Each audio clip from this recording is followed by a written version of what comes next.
Gada balva uzņēmējdarbībā Gunāram Svilānam Sijā Salang P.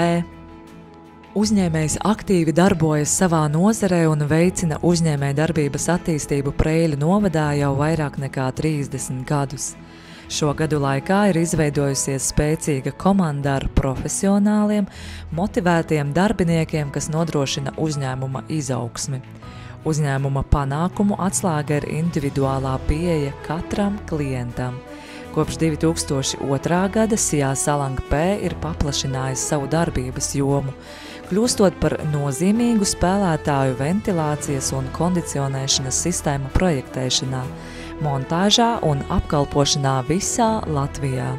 Sijā Salang P ar Gunāra atbalstu aktīvi iesaistās novada aktivitātēs, sniedz atbalstu dažādos rīkotos pasākumos. Īpaši nozīmīgs ir uzņēmuma atbalsts Ukrainas iedzīvotājiem. Gunārs personīgi nogādā palīdzību uz Ukrainu.